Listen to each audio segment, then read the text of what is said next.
This happened back in late 2015. I'm a pretty average guy with a family, and we usually have big family gatherings. Most of the people are easy to get along with, except for one, my aunt. She's always been the odd one out, the kind of person who likes to stay on the sidelines. I've never understood why, but she doesn't seem to enjoy being around the family. My mom would always drag her to these events, hoping she'd feel more connected, but it never worked. My aunt would show up, stand awkwardly in the background, and avoid being in any pictures. She even made a point to walk away if someone tried talking to her. People in the family, especially the older ones, used to warn me to keep my distance from her. They said she had a lot of issues she never wanted to deal with. She wouldn't talk to a therapist or let anyone help her. I just assumed she had some deep mental struggles that nobody really knew about. One evening after a family BBQ, she had too much to drink. She couldn't drive home, and she was fuming about leaving her car behind, especially since she lived about an hour away. But she was barely able to stand straight, so I wasn't about to let her drive, no matter how angry she got.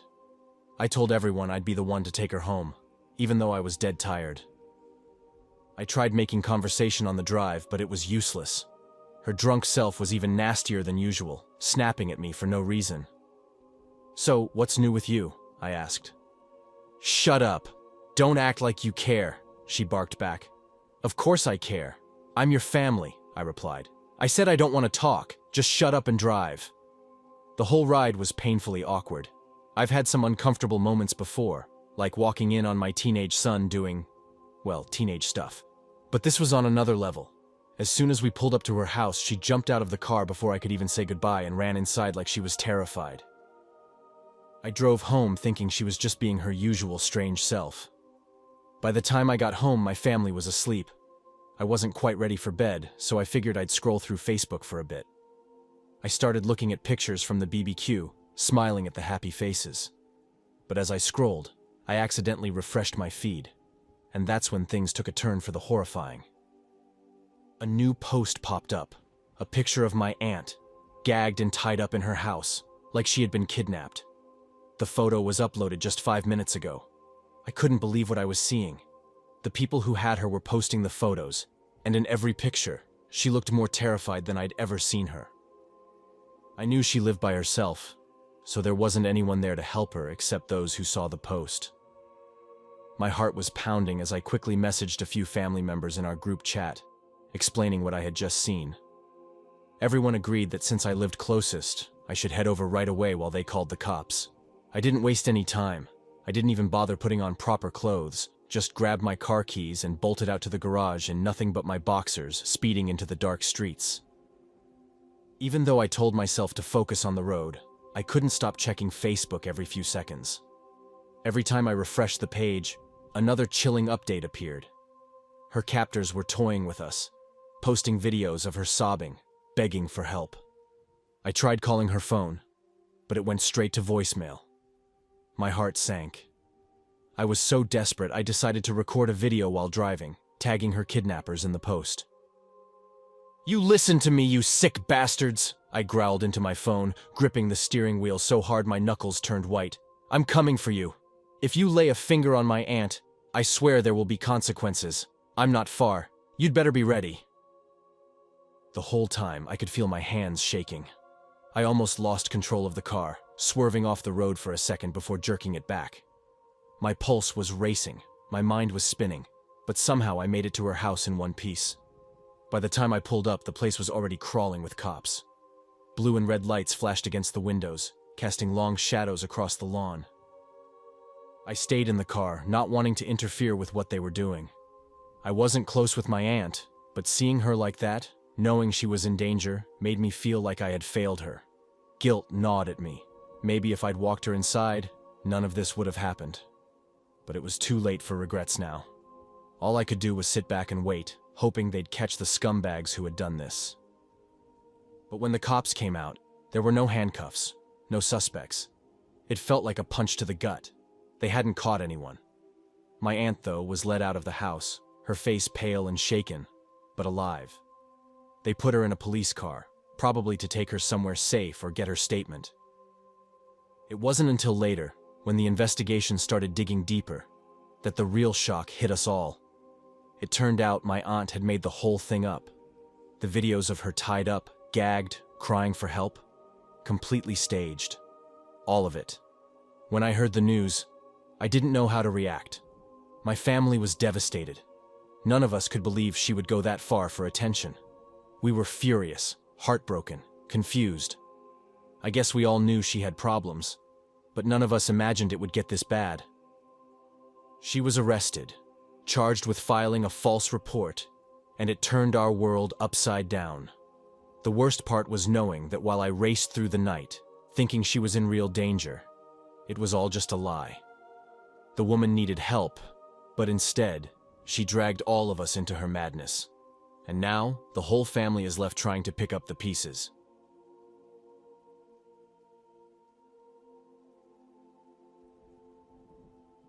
When I was about 21, I was in a pretty bad place mentally. I felt completely alone, desperate for someone to talk to, and I struggled with overeating as a way to cope. I was constantly ordering takeout late at night. One evening, I ordered pizza, and the guy who delivered it seemed like he was in his late 30s or maybe early 40s. I can't remember exactly. I was around 21, so he was definitely a lot older than me. We didn't really chat beyond the usual delivery small talk. Maybe he said something nice about my hair or a piercing, but honestly, nothing stood out. This happened years ago, so the details are fuzzy. What I do remember clearly is that a day or so later, I got a friend request on Facebook from him. That's when it clicked. He must have taken my info from the order and tracked me down. Being the unstable person I was, starving for any form of connection, I hit accept. He started leaving these uncomfortable, overly flirty comments on some of my pictures. We never met again, or even talked after that, and I'm pretty sure I deleted him from my friends list after a few months once I realized how creepy the whole thing was. Looking back, it's clear how messed up it was for him to cross that line after such a short, random encounter. I regret not reporting him to the pizza place, or at least blocking him right away. It's hard to think about what could have happened if someone less cautious had gone through the same experience. I really hope he didn't pull the same thing with anyone else, or if he did, I pray they were in a better headspace than I was at the time. Since then, I've had other delivery drivers try to hit on me, and every time it leaves me feeling gross. I just want my food without any awkward encounters. Having done the delivery job myself, I know how easy it is to keep things professional. Unless there's a cute dog involved, let's just keep it short and polite, okay? Oh, and please remember to tip your drivers, as long as they aren't creepy like that guy.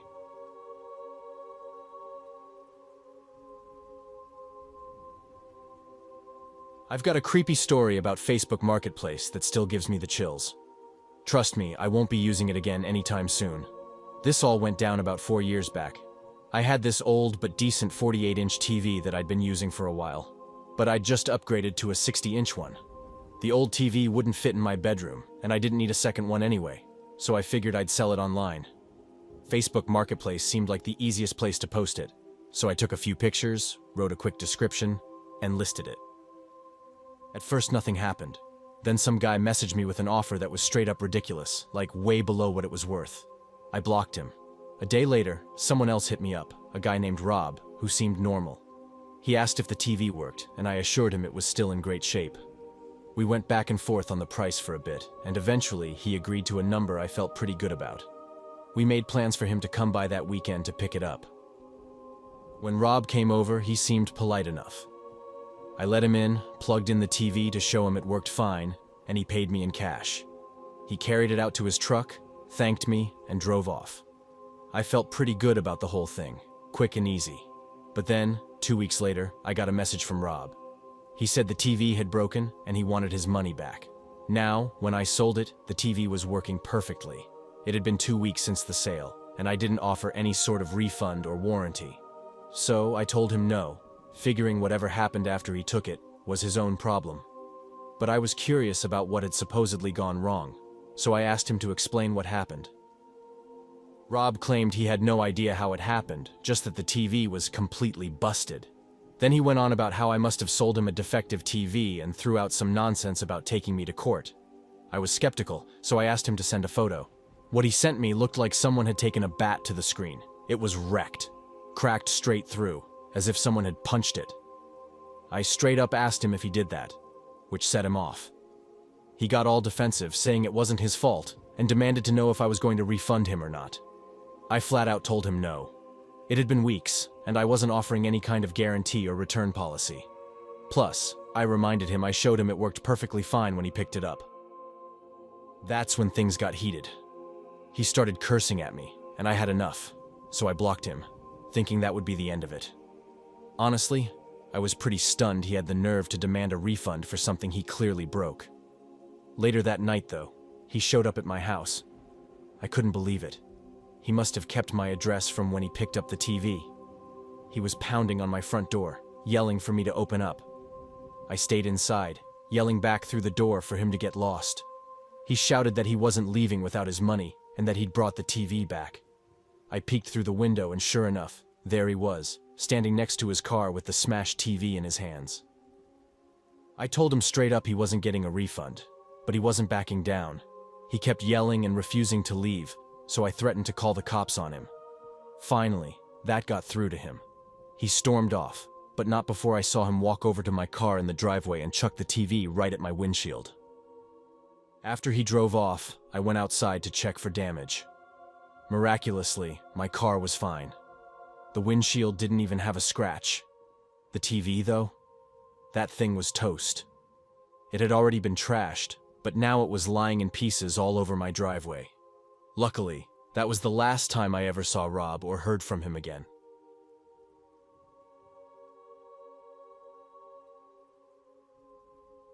A couple of months ago, something happened that still makes my skin crawl. It all kicked off on an ordinary evening when I decided to scroll through Facebook. As I was going through the usual updates from people I know, a notification popped up. It was a message from someone named Andy. We'd worked together briefly about 2 years back, but honestly, we weren't close at all. Just casual work conversations, nothing deep. I hadn't heard from him since leaving that job, and I had no clue if he was still employed there. When I opened the message, Andy greeted me like nothing was out of the ordinary. It felt strange, given the fact that we barely knew each other, but I replied with a simple, "Hey." We exchanged a few messages, mostly surface level, catching up. But things quickly took a weird turn. His messages became uncomfortable, crossing lines I never expected. I stopped replying, thinking he'd get the hint. Instead, the messages kept coming. Creeped out, I decided to remove him from my friend list. I couldn't figure out what made him think it was okay to reach out like that, especially after all this time. For several days, there was silence. I was relieved, assuming that was the end of it. But then, one night, when I was home alone in my apartment, there was a knock at my door. It was almost 10 p.m., and I hadn't invited anyone over. Nervously, I got up and approached the door, deciding to take a quick look through the peephole before opening it.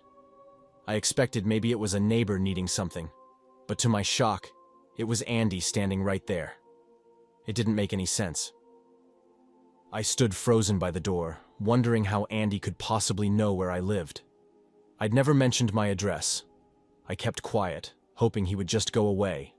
But after a few moments of silence, he knocked again, more insistent this time. I didn't respond. I figured if I ignored him long enough, he'd get bored and leave. For a while, there was nothing. No knocking, no sounds outside the door. I waited what felt like 10 minutes before cautiously heading back to check the peephole, thinking he'd be gone by now. But when I looked, Andy was still standing there. And this time, it felt like he knew I was watching. Almost as soon as I got to the door, he stepped closer and tried to turn the doorknob. Thankfully, I had locked it earlier. What happened next sent a chill down my spine. I watched as Andy fumbled in his pocket and pulled out something small, looked like tools. He leaned into the door, and I realized, with growing horror, that he was trying to pick the lock. My heart was pounding in my chest as I backed away, pulling out my phone and dialing 911. I whispered to the operator, telling them someone was trying to break into my apartment. They promised to send officers over right away. I didn't wait by the door. Instead, I ran to my bedroom, locking that door too. If Andy managed to get in, I needed to be as far away from the entrance as possible. The minutes that followed felt like hours, but the police arrived quickly. Thankfully, within about 5 minutes. I heard them talking to Andy through the door, and I finally stepped out of my room. The relief that washed over me when I saw them arresting him was indescribable. He hadn't managed to get inside, and now the nightmare seemed to be over. They cuffed Andy and led him away. But I was left with so many questions. Why had he shown up like that? What was he planning to do? I never got answers, and honestly, I'm not sure I want them. I just hope that I never cross paths with Andy again.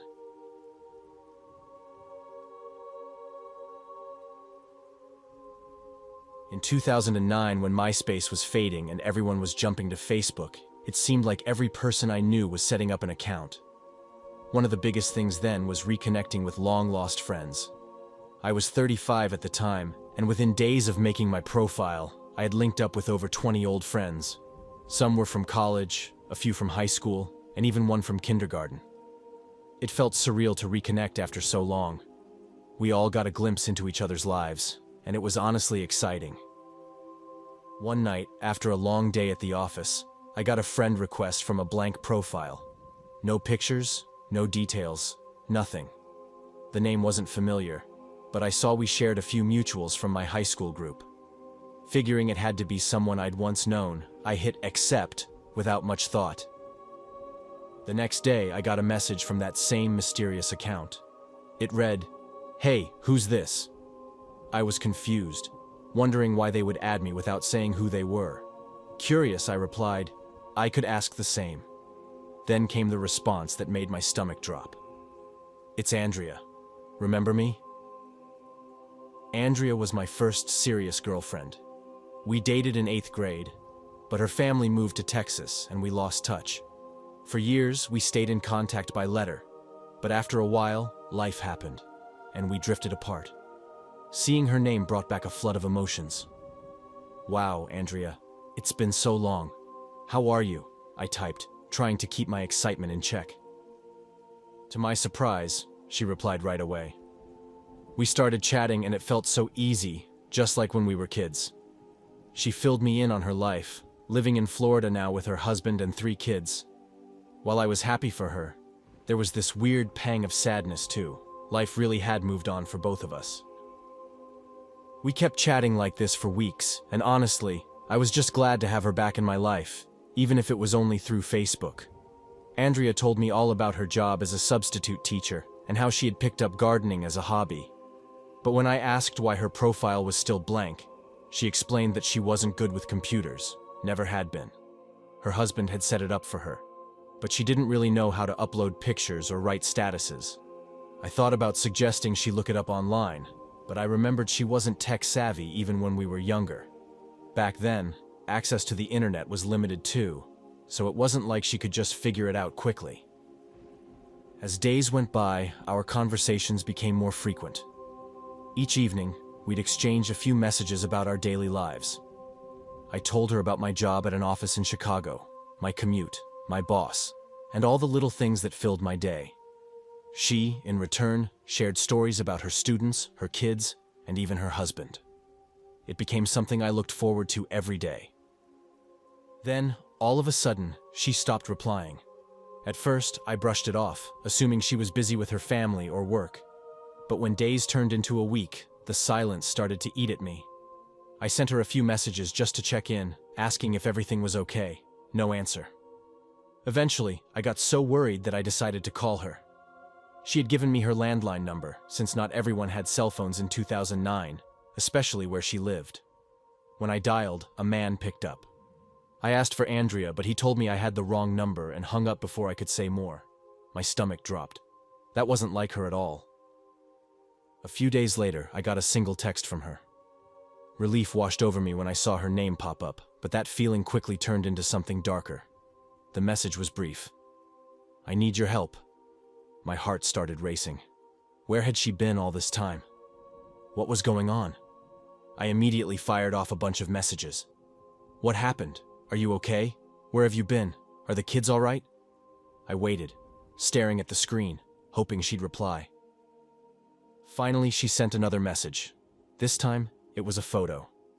My blood ran cold. It was a picture of her face, bruised, with a deep purple mark around her eye. I felt a rage bubble up inside me, and for a second, I considered flying down to Florida to confront whoever did this to her. "You need to call the police," I texted her. "Does anyone else know? Your family? Someone has to do something." I knew I had to step in somehow. Andrea had mentioned her 2 kids, both so young, just 3 and 1. The thought of those little ones witnessing such violence at home broke my heart. In our earlier conversations, she'd shared photos of her family, their cozy home, and even her classroom. It all seemed so perfect back then, especially since Andrea had always dreamed of a peaceful family life. Now, that dream seemed shattered. But what could I actually do? I didn't live nearby, and I had no way of physically helping her. "How can I help?" I typed, feeling a bit helpless. She took a while to respond. It's hard to ask, but I need some money to leave," she wrote. I could tell she was embarrassed, but I wasn't going to let that stop me from helping. "There's nothing wrong with needing help," I replied. "Just tell me how much, and I'll send it over." Soon after, she sent me her bank details and said she needed about $7,000 to $9,000 to make a clean break. Luckily, I had savings, so I transferred $9,000 without hesitation the next morning. I messaged her to let her know the money was on its way. That was the last message I ever sent Andrea. The next day, her account blocked me. My first thought was that her husband must have found out, maybe forced her to cut contact. I panicked, trying to figure out what had happened, but there was no way for me to reach her anymore. As the days passed, I started feeling like she'd just disappeared after getting what she wanted. After a few weeks, I couldn't stand the uncertainty anymore. I decided to dig a little deeper and track down her relatives. I still remembered the names of some of her family members, so I started searching online. That's when I found her younger brother Mike on Facebook. We got to talking, and what he told me flipped my world upside down.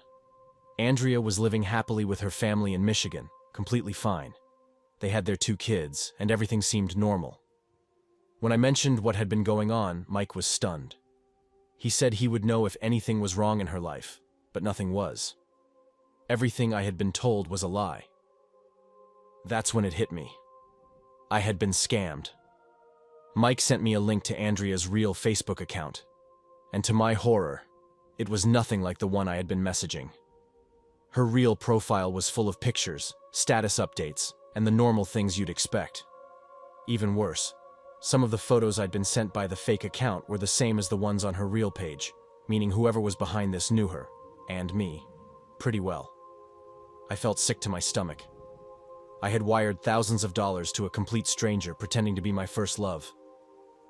The money was long gone, and I had no idea who had taken it or how to track them down. But what really got to me was realizing I wasn't the only one. Turns out the scammer had fooled a few of my friends too.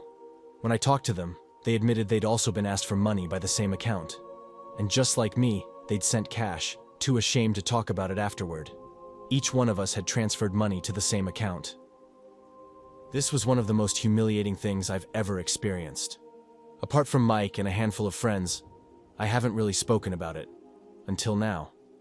I'm sharing this story because people need to be careful, even when it feels like you're talking to someone you've known forever. Scammers are smarter than we think. Scammers.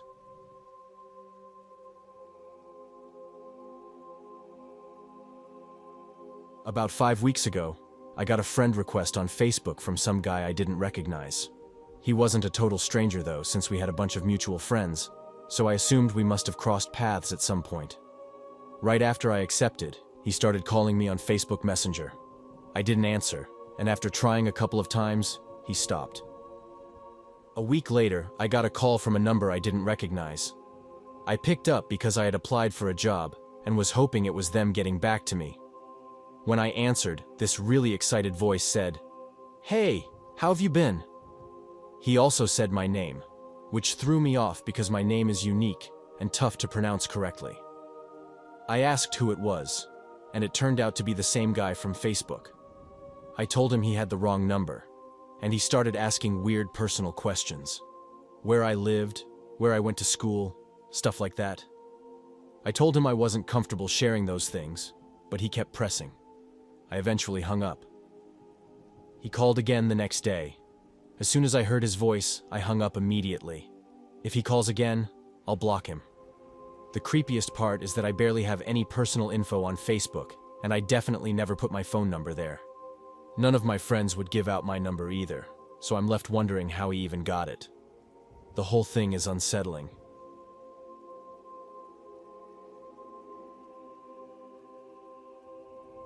A couple of years back, my partner and I decided to dive into the whole minimalist thing.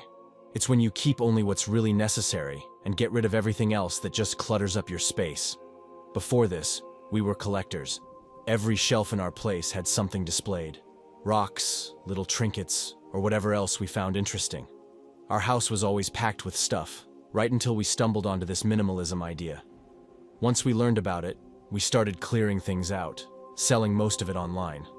Facebook Marketplace turned into a decent way for us to make extra cash, though we still weren't fully content. A year passed, and all our small collections were gone. But we felt like we could still let go of more. I got rid of some old craft supplies that had been collecting dust, and my husband sold off tools and camping gear he hadn't used in years. We also began dreaming about what to do with the money we'd made, which wasn't much at first, about $500. But it could turn into something bigger if we kept going. We were thinking of saving up for a nice trip. We aimed to get rid of even more stuff to reach that goal.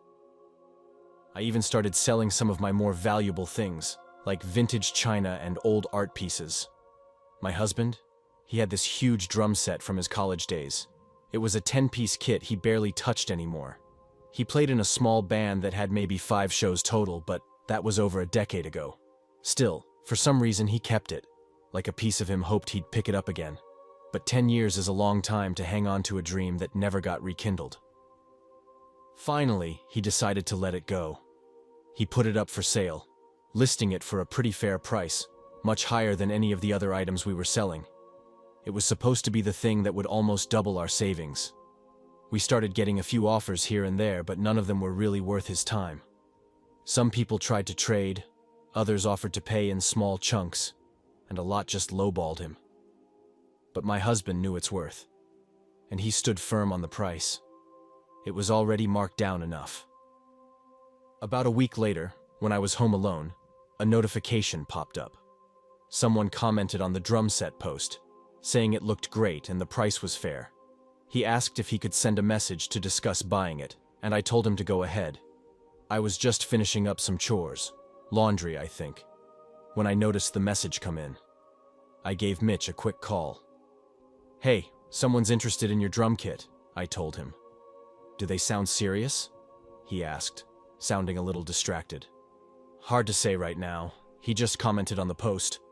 But he seems like the most legit buyer we've had so far. Wants to come by and check it out. When are you getting home?" I'm not sure," Mitch said, hesitating. He worked as a foreman on a construction site, and his hours were all over the place lately with a new project going up. "If he wants to see it before I get home, and you're comfortable, go ahead and let him swing by. Just make sure he knows the price is non-negotiable. This is just for him to see the condition, nothing else." "Got it. Anything specific I should mention?" I asked. "Just that it's barely been touched in the last decade, so it's practically like new. Anyway, I gotta run. Love you." "Love you too," I replied before hanging up. That was all I needed to know. Whether he was okay with the guy coming over while he wasn't around, and if there was anything particular I should say about the drums. Other than that, I felt pretty safe. We lived in a close-knit neighborhood, and I knew most of our neighbors well. Plus, we had decent home security, a camera system, and yeah, a gun for safety. Our town wasn't exactly known for trouble, but still, I felt prepared. I messaged the guy back on the post and told him he could come by. He replied with a DM almost immediately. He introduced himself as Ryan and said he was really stoked about finding such a great deal. I gave him some more details about the kit and mentioned that I'd be around all day if he wanted to come by. Ryan said he was busy with some other stuff but could make it over by 1 p.m. That was a couple of hours away, which worked out perfectly for me. I sent him our address and told him to message me if anything came up or if he had trouble finding the house. With that squared away, I went back to whatever I had been doing. I even pulled up a YouTube video to figure out the best way to clean the drum set. It really had been sitting there for ages, collecting dust, and I wanted to make sure it looked good when Ryan came over. I thought Mitch would be thrilled to come home to find it sold. That kit had been taking up space for years. Once I finished wiping down the set, getting rid of the thick layer of dust and giving it a little shine, I decided to hop in the shower to freshen up before Ryan arrived. I still had a bit of time before Ryan was supposed to show up, so I figured I'd knock out a few more things around the house. After I got out of the shower, as I was drying off, I got this odd feeling. At first, I couldn't put my finger on it, but something felt off. It was like there was something unfamiliar outside the bathroom window. We had one of those frosted glass windows where you can only see shapes and colors. No real detail. But I could make out something bright red in the driveway. At first, I thought it might be a neighbor or maybe a delivery truck. I quietly slipped into the bedroom to get dressed, all while trying to listen for anything strange. Footsteps, maybe someone moving around outside, or worse, inside. I wasn't sure what to expect, so I kept my phone nearby, just in case. Once I was dressed, I crept into the kitchen and peeked through the window. There was a small red car parked behind mine in the driveway. It was a bit strange, but nothing alarming. I was about to slip on my shoes and go ask the neighbors if they knew anything about it, when I saw something else. There was a man standing outside, near the front yard, not even close to his car. He was just loitering near our living room window. I didn't freak out immediately because he didn't seem threatening at first. Honestly, he looked kind of lost. His expression reminded me of a kid who'd wandered too far from home. But this was definitely a grown man, moving around my yard like he didn't have a clue where he was. I kept my phone ready to call Mitch if things got weird. The guy wandered over to our small herb garden out front and started touching everything.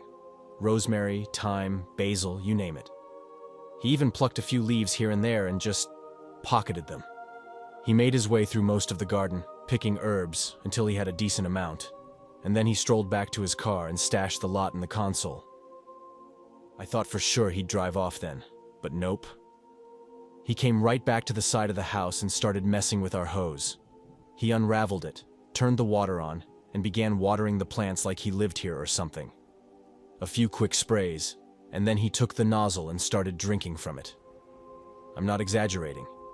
He stood there gulping water for a solid 10 minutes. I was completely dumbfounded. When he was done, he neatly coiled the hose back up, and to my absolute shock, began washing his car in my driveway. He used my hose, my water, to give his car a full rinse. I couldn't believe it, but at the same time, I was too stunned to do anything. This guy, whoever he was, seemed like he was in another world entirely. He wasn't dangerous, at least I didn't think so, but he was certainly not acting normal. After he finished with his impromptu car wash, he put the hose back exactly how he found it, turned off the water, and wandered back to his car. For a minute, I thought maybe he was finally going to leave, but no. He pulled out his phone and started walking around my yard like he owned the place, probably scrolling through Facebook or texting. It was surreal, like he thought this was his house or something. I started to convince myself that maybe this was just some mistake. Maybe he was visiting from out of town and got the wrong address. Perhaps he thought he was at his buddy's place or something. But then, my phone buzzed. It was a call from Ryan, the guy who was supposed to come by to check out the drum kit. My heart sank as I realized the guy loitering in my yard, watering my plants and washing his car, was Ryan. I answered the call, my voice shaky. "Hello? Hello?" he echoed, in this weird, awkward tone. I stared straight at him through the window. "Everything good? We still on for later?" I asked, watching him as he aimlessly wandered around the yard, phone to his ear, totally oblivious. "Yeah, actually, I was wondering if we could meet a bit earlier," Ryan said, his voice a little too eager. "A few things came up later, so it'd be easier if I swung by now instead of later." I glanced at the clock. "How about noon?" I offered. "That was in, 20 minutes?" "Perfect," he replied, almost too quickly. He even threw his hands up in this exaggerated gesture, like he was celebrating. Thank you so much. I'll be right over. We hung up, and I just stood there, staring at my phone, feeling completely unsettled. Watching him lie through his teeth and then react to his own lie like that, it was all just too weird. The pit in my stomach was getting bigger by the second. I tried calling Mitch, but he didn't pick up. I dialed again, then again, but no luck. I knew he was probably in the middle of work, surrounded by steel beams and metal walls, so his reception was trash. They were building one of those giant warehouse complexes, and service was always spotty at his job site. Still, it frustrated me. Everything was spiraling out of control and I had no way to reach him. I stared at my phone, debating if I should call the police or at least a neighbor to come over. My mind raced through all the what-ifs. Just then, I heard a knock. I looked up, and there he was, Ryan, staring through the window by the door, giving me this strange, awkward little wave. My heart sank. This was exactly the kind of scenario I dreaded, being home alone, and some weirdo showing up early. I froze for a second, totally unsure of what to do. Ryan knocked again, but this time, to my horror, he twisted the doorknob and just pushed the door open. I felt my stomach drop. Mitch had forgotten to lock the door this morning before he left for work, and now this guy had just let himself in. I couldn't believe I'd let things get this far. I hadn't even called for help yet. Ryan started, his voice slow and unnerving. You must be Erica, right? Yeah, I replied, doing my best to keep my voice steady. Are you Ryan? Yeah, sorry about that, he said, smiling a little too wide. I knocked for a while, didn't mean to scare you. Well, we were supposed to meet later, around 2 p.m., I said, trying to keep things casual, though my nerves were shot. I wasn't expecting you this early, or to see you poking around my garden. He just grinned, this slow, unsettling smile creeping across his face. Oh yeah, I couldn't help myself, he said, offering no other explanation. He didn't even try to justify why he was wandering around my yard or why he was early. I felt a wave of nausea hit me. So, can I check out the drum set? I've got cash, he added, his tone suddenly more businesslike, snapping me back to the moment. I nodded, trying to push aside the uneasy feeling. Yeah, sure. It's back here, I said, leading him into the rec room. Maybe I was overreacting. Maybe he was just super excited about the kit and hadn't meant any harm. Once inside, Ryan immediately started fawning over the drum set. He ran his hands over the edges, admiring the vintage look, complimenting how well preserved it was. He even dropped down onto his knees, inspecting every little detail, every hinge, like he was trying to memorize it. Then, out of nowhere, he started telling me about the band he used to play in, how they had fallen apart after their lead singer got arrested for selling drugs. His words drifted in and out as I tried to focus on keeping calm. I couldn't shake the feeling that something was still very, very wrong.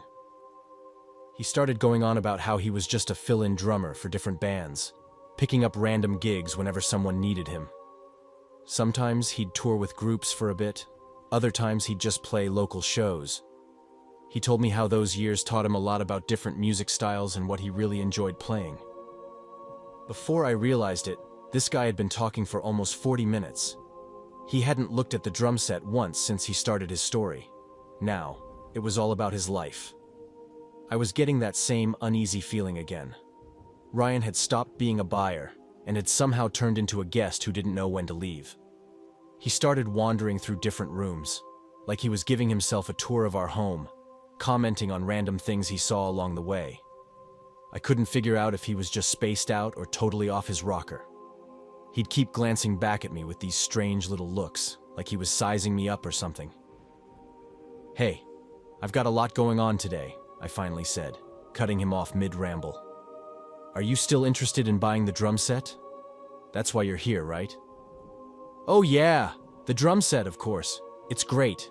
I want it, he replied, almost like he'd forgotten why he was there. He started pulling out cash, but it was a crumpled mess. Loose bills wadded up in his pockets. He fumbled with them, trying to count out the exact amount, but he kept asking me what the total was. I told him 3 or 4 times. It was a round number, not hard to remember, but he seemed confused for some reason. After what felt like an eternity, he finally handed me the money and started breaking down the drum kit. He took his time hauling each piece out to his car, talking non-stop the whole time. He never paused to catch his breath, just kept blabbering about how excited he was to set the drums up, his plans for the weekend, and more random bits of his life story. It was like he thought we were old friends or something. Once he had the whole kit packed up, he actually tried to come back inside. That was when, thankfully, Mitch pulled into the driveway. The change in Ryan's demeanor was immediate. It was like someone had flipped a switch. He went from acting like an overly curious kid to something more threatening. He didn't say a word to my husband. His whole vibe shifted, tense and uncomfortable. He just muttered a quick thanks, then hurried into his car without making eye contact. He drove off without looking back. I never heard from Ryan again, and I sure as hell never saw him. I should be relieved, but honestly, I still feel like I dodged something bad that day. The whole situation felt off, like he was testing boundaries, seeing how far he could push before I pushed back. I kept replaying everything in my head afterward, and I felt so stupid for letting it get that far. Maybe it was nothing. Maybe that's just how things go with selling stuff online. But I can't shake the feeling that things could have gone very differently if Mitch hadn't come home when he did.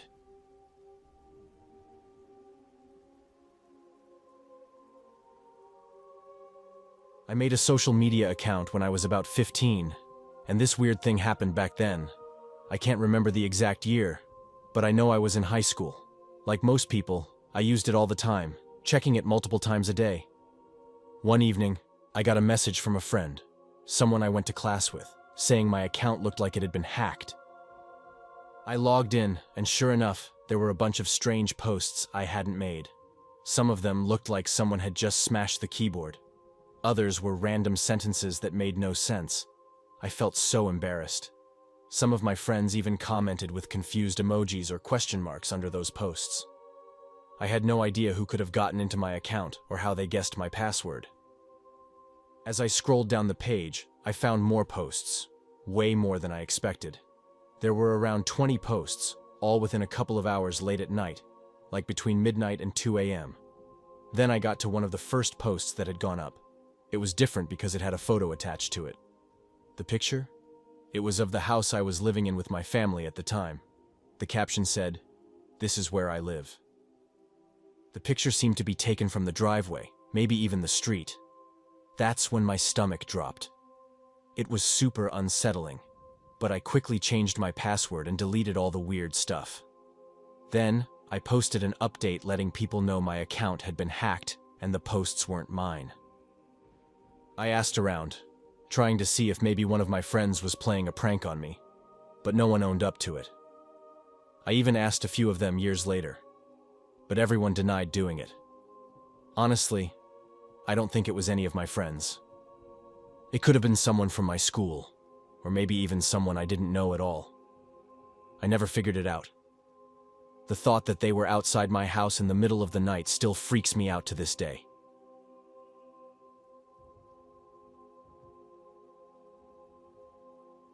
It must have been around 2016 when I decided to sell an old foosball table we had from childhood.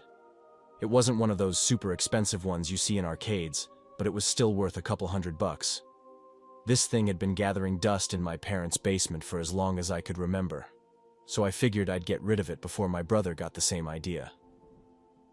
I wasn't too keen on letting anyone know, though, because I didn't want to share the cash. Luckily, my family had gone on vacation that I couldn't join because of work, so it was the perfect time. Yeah, it sounds sneaky, but sometimes you have to look out for yourself. My parents' place is in a quiet neighborhood, not gated or anything, but pretty upscale. I put the foosball table up on Facebook Marketplace for $150. The next day, I got a message from someone named Amber, no profile pic, of course, offering $130. I accepted. She said she'd come by that evening, but when the time rolled around, she didn't show up. Instead, she kept texting me, "I'm almost there, almost there." It was getting late, and I had work early in the morning, so I asked if she could be here by 10 at the latest. She said 10:30. I tried suggesting tomorrow, but she insisted she was already on her way, so I stayed up, waiting.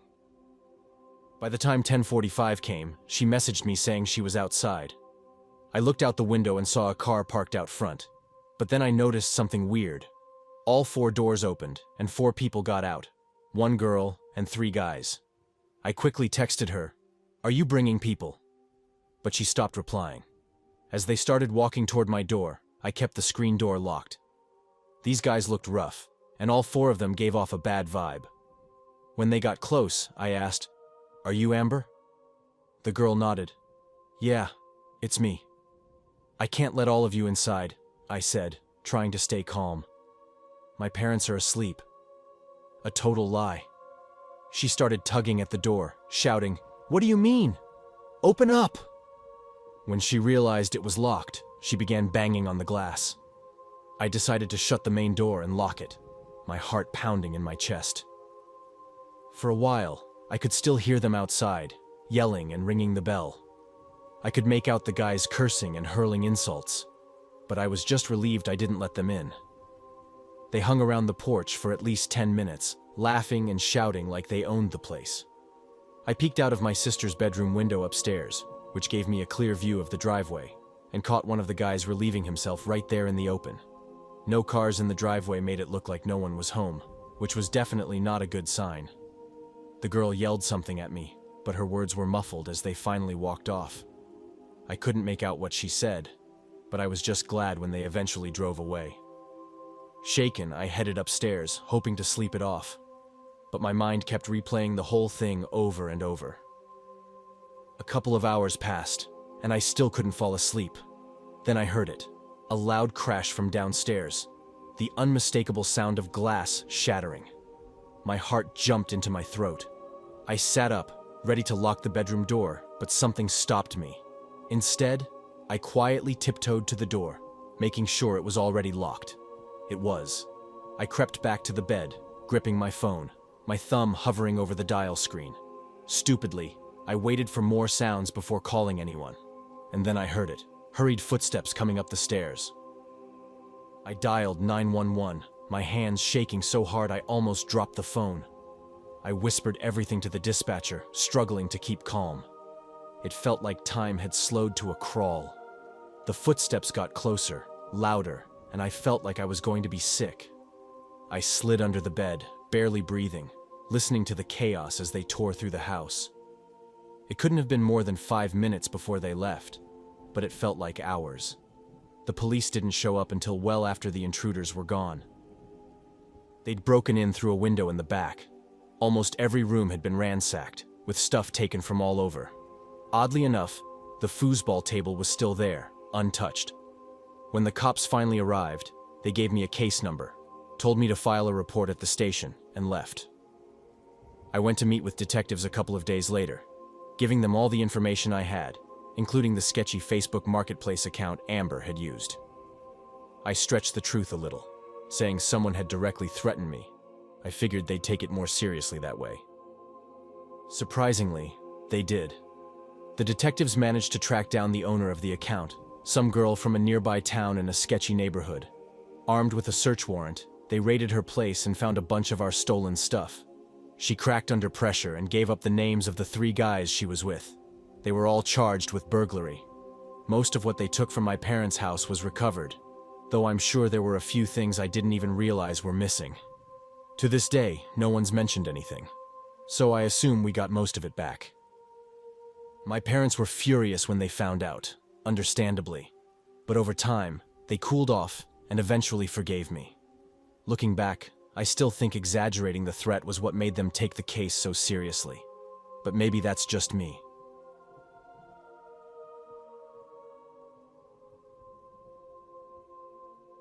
Have you ever met someone through Instagram? Honestly, I've met quite a few people that way. They used to say the internet is packed with creeps and shady characters. I would always roll my eyes at that, thinking people were just paranoid. I really thought so, right up until I met Chloe. And that's when it hit me. Maybe everyone had a point.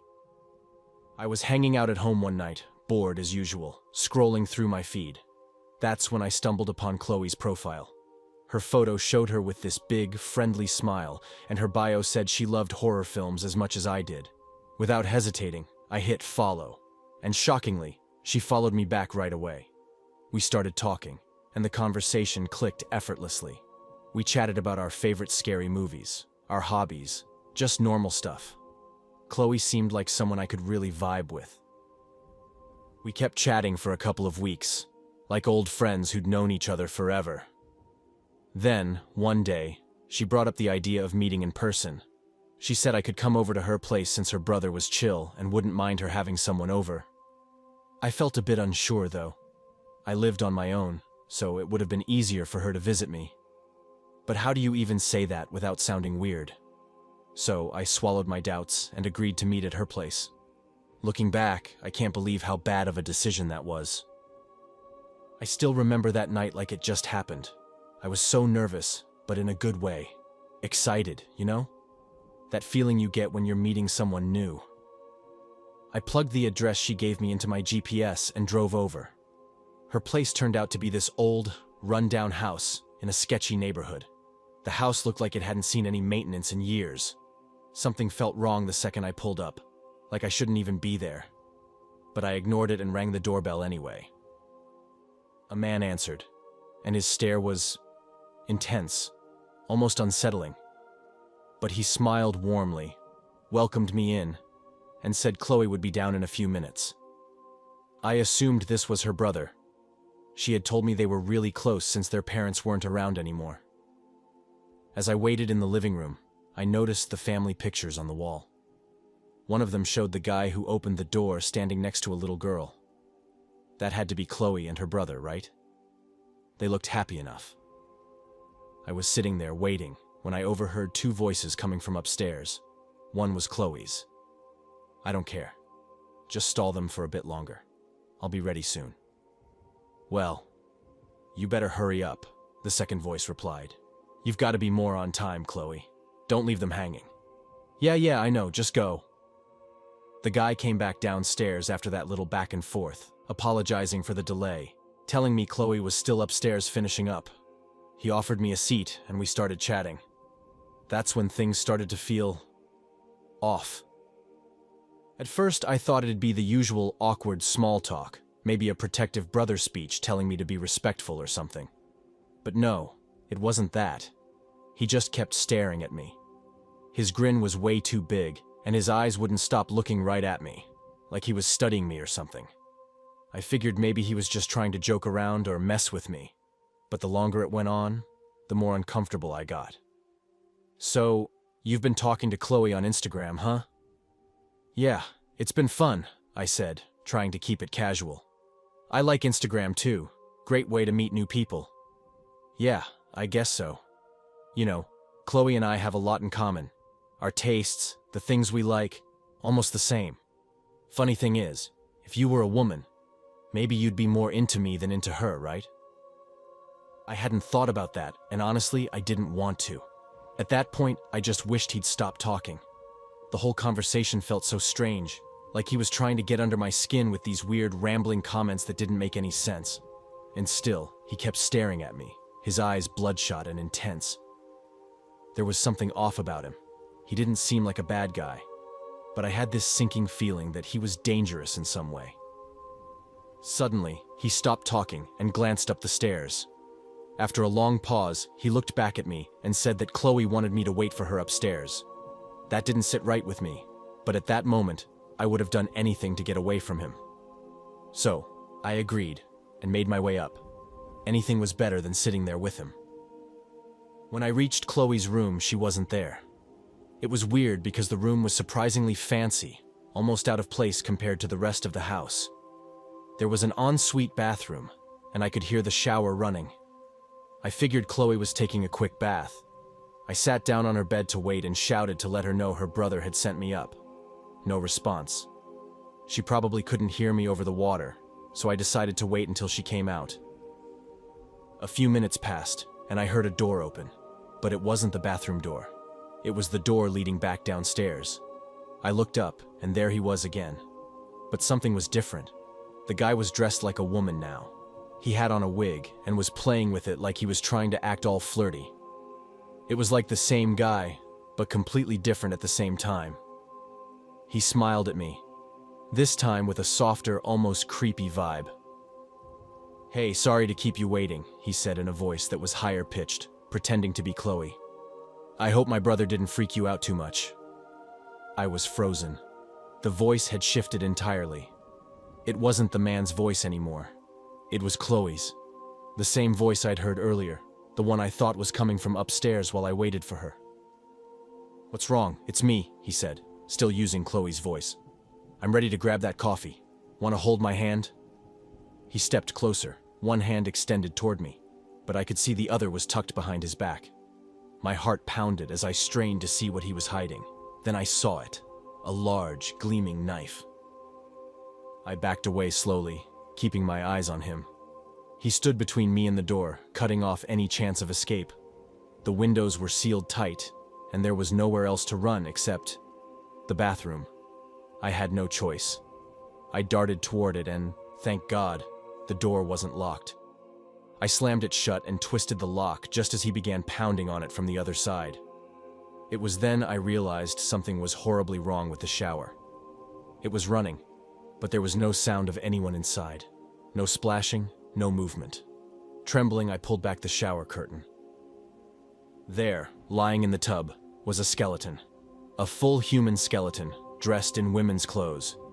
It was Chloe, or what was left of her.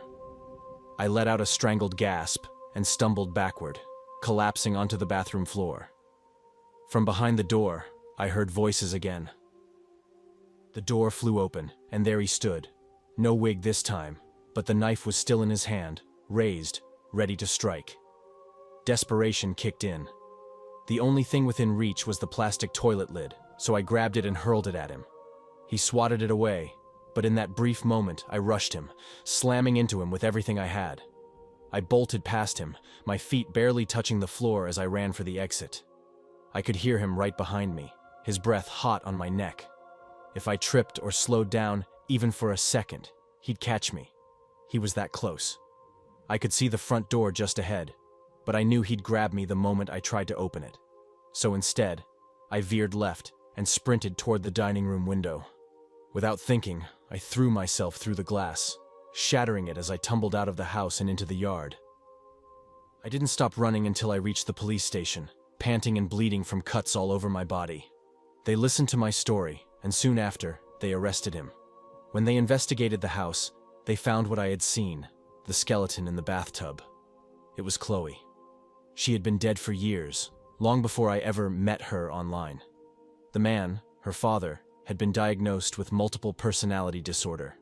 He confessed to killing his daughter, and then assuming her identity as one of his personalities. He'd been using her social media profiles to lure in people, just like he'd lured me. Then he'd kill them and bury the bodies in the backyard. I haven't trusted meeting anyone online since. Every once in a while, I'll come across Chloe's old profile, and I remember those early conversations. All the while, it wasn't Chloe on the other side. It was her father, pretending to be her, planning how he would kill me next.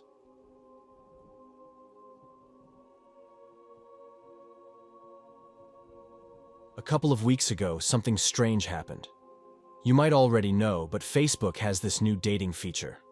I matched with a guy who seemed pretty laid back. He was older than me. His profile said he was 29, and I had just turned 24. I figured the 5-year difference wasn't a big deal. We messaged for a day or two before deciding to meet up for drinks, just to see if we clicked in real life. When we finally met, though, he looked quite a bit older than 29. His beard had streaks of gray in it, but I didn't think too much about it. Some people just go gray early, right? Anyway, we grabbed a few drinks and talked for a while. He mentioned again that he was 29. He was nice, but something felt off. He wouldn't stop staring at me and kept showering me with compliments, like every other thing he said was about how amazing I looked. Now I'm super awkward, and honestly, I think I'm pretty average. So while it was flattering, it also made me uncomfortable. Eventually, I decided it was time to go since I had to be up early for work the next morning, around 5 a.m. He walked me to my car, and we started chatting about his car. It was hard to miss. It was a 1972 Mustang. Then, out of nowhere, he asked if I wanted to go for a drive in it, and it was already close to 11 p.m. I politely turned him down. I mean, come on. I'd only known the guy for, like, 2 hours, and he expected me to jump in his car for a random late-night drive? Nope, not happening. I've always been into true crime documentaries and reading about creepy encounters, so I knew better than to get into a stranger's car and end up who knows where. I've seen enough stories to know how badly that could end, and I wasn't about to be the next headline. He kept insisting, though, really pushing for it, but I stood my ground and got in my own car instead. The drive back home took about an hour, and by the time I pulled into my driveway, my phone was blowing up with messages from him. He kept going on about how much he already missed me, how he felt we had a future together, and how he had never fallen this hard for anyone in his entire 36 years. That's when my heart sank. Wait. What? 36? That's not what he told me earlier. His profile and what he said at the bar clearly stated he was 29. I shot him a message, trying to play it cool, and asked if it bothered him at all that there was such a big age gap between us. Because yeah, it definitely bothered me. He replied almost immediately, saying it didn't bother him at all. He actually preferred dating younger women like me. That just made me feel even weirder about the whole situation. I didn't reply after that. I was already feeling off about the whole thing, so I just went to bed.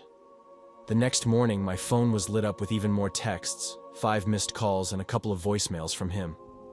Honestly, I ghosted him after that. I blocked his number and erased him from all my social media. Yeah, maybe it was a little harsh, but something about him really creeped me out. He had this smooth-talking charm, but the way he acted was just way too intense. I couldn't shake the feeling that I had dodged a bullet. So, yeah. Shout out to Facebook Dating for linking me up with the most unsettling guy I've ever met. Definitely learned my lesson there. I'm done with online dating for a while.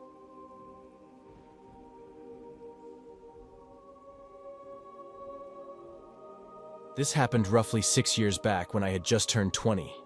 After finishing high school, I decided to split from my longtime boyfriend. He was 2 years older than me and, honestly, way too controlling. Most days, I just hung out with my best friend Amy, doing nothing but lazing around, smoking, and hanging out with friends. Life was laid back then. To paint the picture, I'm a small brunette. Back then, I was in decent shape, always dressed nicely, not to brag or anything. These days, I'm a lazy stay-at-home mom.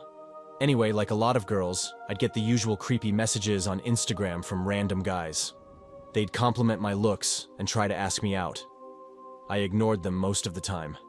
But one day, while chilling at Amy's cousin Mark's place, I got a DM from a guy named Brady.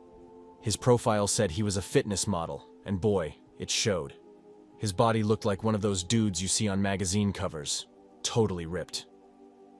Now, that's not usually my thing, but I wasn't going to just ignore a guy who looked like that. Brady's message wasn't super pushy like most. It just said, "Hey, I think I've seen you around before. Do we know each other?" It felt like a more normal approach compared to the usual, "You're so hot, let's hang out" messages I'd get. I wasn't really trying to date anyone, but I wasn't against chatting. Sometimes it's just nice to feel noticed, you know? The conversation went something like this. "I don't think so, but maybe we've crossed paths?" At the time, I was really into cars.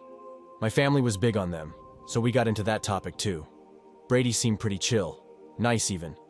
Eventually, he asked if I wanted to hang out at his place. He lived in this super fancy neighborhood, so I figured, why not? I wasn't doing anything else that night anyway. It was around 9 p.m. when I finally headed over to his house, the air sharp and cold on that winter night. As soon as I got to his place, he opened the door with a big smile. He led me straight into this small, cluttered office that looked like it hadn't been cleaned in months. He pulled up YouTube on his computer, and in the search bar, he had typed in "fast cars." He played a video of a car speeding down a highway. I remember thinking, okay, why are you showing me this? But I smiled and pretended to care. After a few awkward minutes of car videos, he asked if I wanted to watch a movie. I agreed, even though something just felt off. The whole situation had a weird vibe, but I brushed it aside because, let's be real, he was easy on the eyes. After the movie, I said goodbye and headed home, promising I'd see him again soon. Not even a minute after I left, he texted me, "Let me know when you get home." I thought it was sweet at first, so I replied when I got back. But instead of saying goodnight, he kept the conversation going. "What are you doing tomorrow?" Probably nothing after work." He drove us to this casual steakhouse nearby. When we got there, the place had a bit of a wait, so we sat down in the lobby. The entire time, he kept checking his phone like he was waiting for something important. Finally, his phone lit up, and he got a call. "Hey man, I can't talk right now. I'm on a date." "Yeah, the girl I was telling you about. I'll call you later." He hung up, but I was feeling even weirder. Something about him just didn't sit right with me, but I went through with the dinner anyway. There was this uncomfortable feeling, like he was trying to rush things with me. The whole time, I just kept thinking about how much I wanted to go home and be done with this guy. After dinner, we went back to his place, and when we pulled up, he asked if I wanted to come inside for a bit. I felt like something wasn't right, so I told him, "I'm really tired. I think I should head home." He looked disappointed, but then said, "Come on, just for a second. I've got something really cool to show you." Red flag, right? But younger me wasn't the best at saying no, so I reluctantly agreed. "All right, but just for a minute." We walked inside, and before I could even take my coat off, his mom and dad were standing right there, waiting as if they knew I was coming. "Oh, hey Matt, is this the girl you've been telling us about?" Wait, what? I'd met this guy 2 days ago, and he was already talking about me to his parents? "Yeah, she's amazing," he said, like it was completely normal. His dad chimes in, "Well, we'll leave you two to it. Oh, and check out his soccer trophies on the shelf. He was a star player back in high school." Nice meeting you guys," I mumbled, trying to stay polite while my brain screamed at me to get out of there. But Matt wasn't done yet. He kept rambling on about his future plans like he was still trying to impress me. "So, after college, I really want to join the CIA, and then I'd love to model for, like, Calvin Klein or something. You know, be one of those guys on the billboards." He sounded like a teenager, not a guy in his 20s. "Okay, Matt. I really need to get going now." I finally cut him off. He walked me to my car, standing there awkwardly, clearly waiting for a kiss. That wasn't happening. I jumped into my SUV, gave him a quick wave, and drove off as fast as I could. He was just odd. Nothing dangerous, but definitely not someone I was interested in, and if that was the end of it, I would have laughed it off. But here's where things started getting weird. Over the next few days, Matt kept texting me non-stop. Every day, without fail, I'd wake up to a, "Hey." At first, I'd respond, not wanting to be rude. But I had a trip to California planned that week, so I used that as an excuse not to meet up again. I thought it'd give him the hint, but no. Every day, the same message. "Hey." My responses got shorter and shorter, eventually turning into nothing at all. I stopped replying completely. But that didn't stop Matt. He continued texting me daily for almost 2 months, even though I wasn't answering. It was beyond frustrating, so I finally blocked his number. That's when the phone calls started. Calls from random numbers, blocked numbers, all day long. At first I answered a few, but no one would speak. Just silence on the other end. Then, one day I heard something in the background. A man's voice. It was Matt. That was the last time I picked up. But then came the Facebook messages. "Hey." Over and over again, like he was stuck on repeat. He kept spamming me with the same "hey" messages. It was driving me nuts, so I blocked him again, thinking that would finally be the end of it. I mean, how many times could this guy try? But of course, I was wrong. Fast forward 2 years. I had started dating someone new, and things were going great. One day, while I was at work, I got a Facebook message from someone named Matt. I froze for a second. What? Matt again? Seriously? I opened the message, and it said, "Hey stranger, how have you been?" I didn't respond, but before I could block him, another message popped up. Okay, you little brat. You could at least be polite and say hi. No need to be a jerk about it. Wait, what? Was this guy for real? I didn't even have time to process that before my phone buzzed with a text. Can you guess what it said? Yep, another hey, right after his freaky Facebook message. I couldn't take it anymore. I texted back, dude, take the hint and leave me alone. I blocked him again before he could reply, hoping that would finally be the end of this nightmare. For a while, it was. But then, one day, I was hanging out with my friend Lily. She was showing me a weird message one of her exes had sent her on Facebook, and I happened to notice Matt's name in her messages. I couldn't believe it. What had he sent her? The same old line. Hey, you look familiar. Have we met before? I asked Lily about it, and she told me that he had been trying to get her to come over to his place. She didn't go, though. She said he wasn't her type, which I totally understood. But it still gave me chills knowing he was pulling the same stunt with my friend. A year later, I landed a job managing a high-end restaurant. One of the employees I hired turned out to be the sister of Matt's ex-girlfriend. After we got to know each other a bit, my curiosity got the better of me, and I asked her what Matt was like. Her answer? Well, it didn't surprise me. Apparently Matt had met her sister on Facebook using his favorite line, "Hey, you look familiar. Have we met before?" They dated for a while, and within a month, he became completely obsessed with her. Things got worse after they broke up. He stalked her for years, even showing up at her new boyfriend's house and starting a fight. The guy was a total creep. So, to creepy Matt, the Facebook stalker, please, for the love of all that is good, don't ever contact me again. Ever.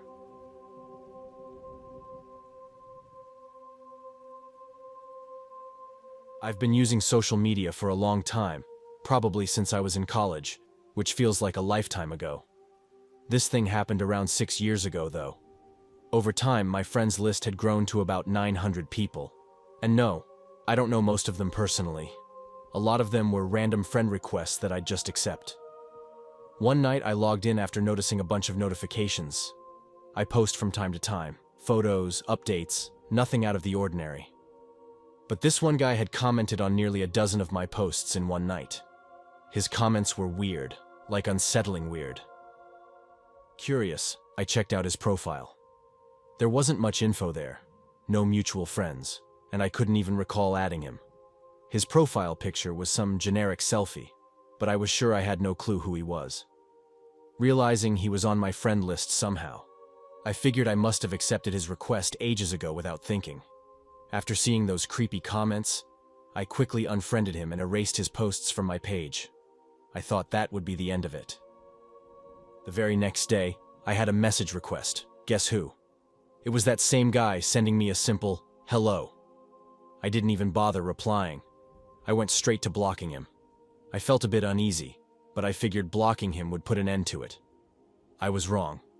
The day after that, I got another message request, this time from a different account. But as soon as I saw the profile picture, I knew it was him again. Same face, different name. I replied to his message this time, but only to tell him to stop bothering me. I hoped that would be enough, but of course it wasn't. He kept sending more messages. It was like he didn't even read what I said, so I blocked that account too. For a while, things were quiet, and I thought I was finally rid of him. But about a couple of weeks later, a friend reached out to me. They sent me a message saying there was some guy posting weird, creepy stuff about me online. When I clicked the link, my heart dropped. It was him again. The same guy I had blocked. He'd created a whole page just to rant about me, calling me names and even posting a picture of me. It was like he had this weird obsession. I still didn't have the slightest idea who he was, which made it even worse. My friends and I reported the page, hoping Facebook would do something about it. Thankfully, a few days later, the account was gone. I don't know if he took it down himself, or if Facebook banned him, but I was just relieved. At least he didn't know where I lived. That thought gave me some comfort, even though it was still unnerving to think someone would go to such lengths just to harass me. After that, I never heard from him again. But I sometimes catch myself thinking about how odd the whole thing was. I mean, who goes that far just to mess with a stranger online?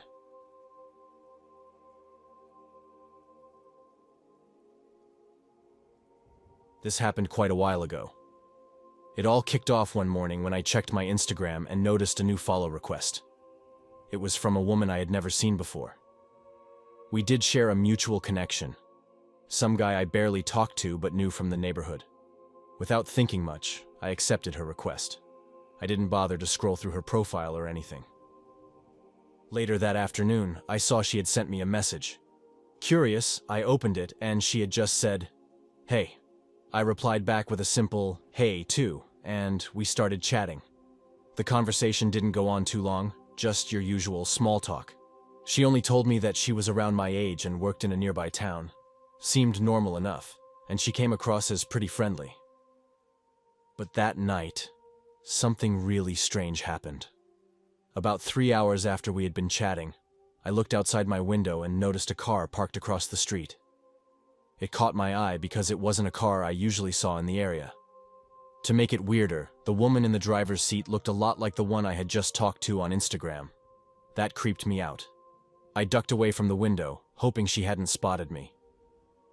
I started wondering if maybe she was a neighbor, though I had never noticed her before. After a while, I checked the window again, and she was still sitting there in the car. I thought about sending her a message, asking if she was nearby, but I didn't. When I peeked out again later, the car was gone.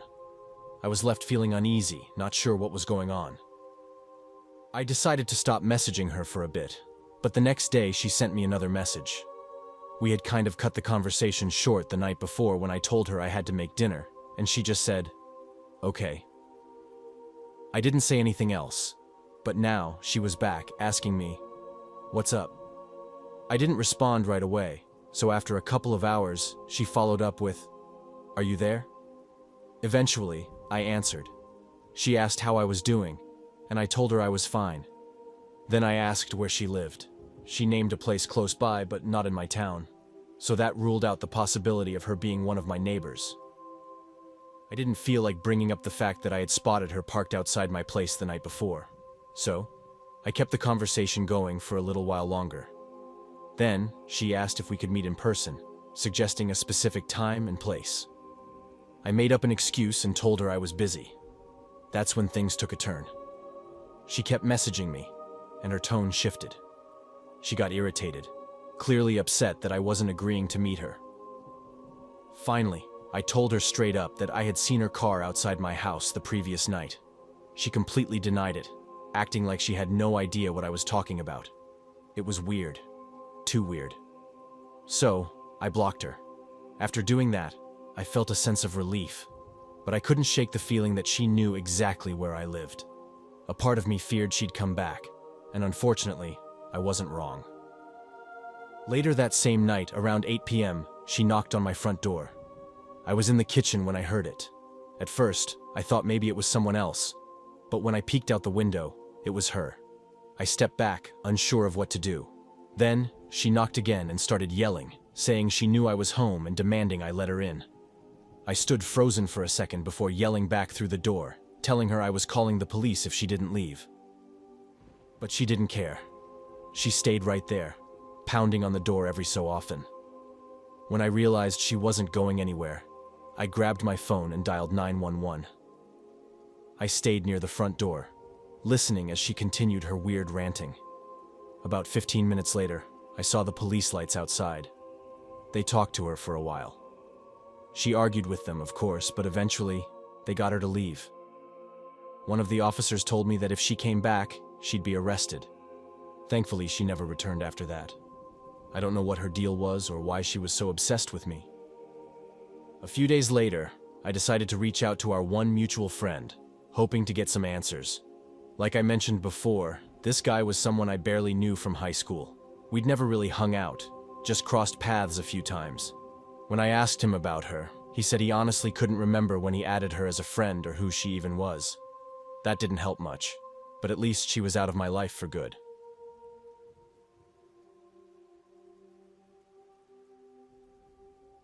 When I finally left my parents' place and got my own apartment, I realized I had way too much stuff. I've never trusted Facebook Marketplace. Too many horror stories. So instead, I put my things up on Facebook Marketplace. It was stuff that wouldn't fit in my new space, and that my dad didn't want lying around. My old weight set, some childhood toys, book collections, random stuff like that. The weight set was what I priced the highest at $340. It included a barbell, a rack, and a bunch of weights. I thought it was a fair price, but nobody seemed interested. People would message me, asking if the set was still available, but after I said yes, they'd ghost me. Finally, after a few days, a guy named Tom reached out. His profile picture was blurry. Just a guy wearing a fishing hat, holding up a fish. His account was set to private, so I couldn't see much, but we had 3 mutual friends. All of them were girls from my old high school. The last name rang a bell too. Tom was the last name of someone I vaguely knew, who used to date a girl I'd been friends with. I figured it was the same guy since I remembered he liked to fish. He messaged me, asking if the weight set was still available. I told him yes, and to my surprise, he didn't try to negotiate the price. He just asked when he could pick it up. We settled on a time around 11 p.m. that same night after he got off work. It felt a bit late, but I agreed since it fit his schedule. I tried to make small talk, asking if he used to date Carla. I saw the typing bubbles for a second, but then they disappeared. A few minutes later, he finally replied with a simple yes. Something about that pause felt off, but I brushed it aside. Could have been anything. Maybe he thought it was strange I mentioned his ex, so I quickly followed up with, "Ha ha ha, I knew your name looked familiar." He read the message but didn't reply for about half an hour. When he finally did, all he said was, "Yeah, LOL, send me your address, and I'll let you know when I'm heading over." So, I sent him my address, and that was it. He read it but didn't respond for hours. By the time I got home from work, it was already past 6 p.m. I hit the gym, came back around 7:30, and still nothing from Tom. I kept checking my phone, waiting for a confirmation, but then finally, he messaged, asking for my phone number. I gave it to him, and just a few seconds later, I got a text from a local number. I have an iPhone, and when I replied, the message bubble turned green. Normally, I'd take that as a bad sign, maybe a scam or something. Most people I know have iPhones, so it felt a little off. But since I figured I already knew this guy, I brushed it off. He said he'd come by in a couple of hours, so I went back to doing my own thing. By 11 p.m., I was getting ready, waiting for his call or text. Nothing came, so I shot him a quick follow-up, asking when he'd be here. At around 11:30, I got a text. "I'm here, come out." I peeked through the window and saw a dark car parked out on the street. I tried calling him to let him know I needed help carrying the weights outside. The call got rejected almost immediately, and he texted me again. "Yo, come out." I replied, "I see you. You can come inside if you want. I need help moving all the weights, there's a lot." He texted back, "Nah, gotta see if you're good first." I had to stop for a second, trying to figure out what he meant by that. It didn't seem like something this outdoorsy middle-aged fishing dude would say. It felt off. I called him again, and again, he declined the call. Now, I was starting to get really freaked out. I decided to reach out to Gina and some of the other mutual friends I had with Tom on Facebook. The first to reply was Angela. Her message hit me hard. "OMG, that's not him. Someone's pretending to be him." I asked her why she thought that, and she explained that when she added him, the name was different, and she hadn't realized at the time. I looked outside again. The car was still parked there, not moving. My stomach dropped. I had this horrible feeling that whoever was out there was up to something. Something really bad. I didn't know who it was or what they wanted, but I knew one thing. I was in danger.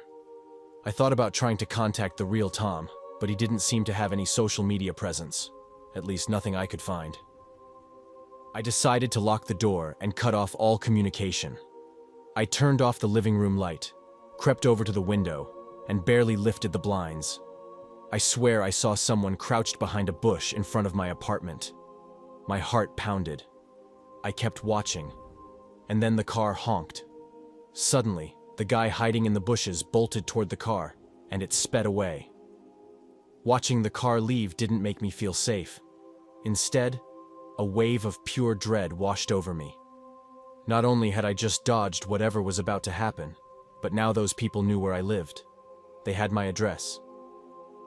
The fake Facebook profile vanished the next day after people, including me, reported it. I'm not sure if it got banned or if the people behind it just deleted it themselves. I eventually got in touch with the real Tom, and he confirmed he had no idea about any of this. Someone had stolen his pictures and used his name to trick people. But I don't think this was just about scamming people for money. It felt way more personal. A few days later, I got a text that made my blood run cold. "Yo bitch, watch your back. We know where you live. Keep talking to my girl and we'll fuck you up. Sleep with one eye open. We're watching you." I went to the police, but they treated it like it wasn't a big deal. Just another low priority case. I doubt they even looked into it. And the thing is, I had never talked to anyone's girl. I wasn't involved with anything like that.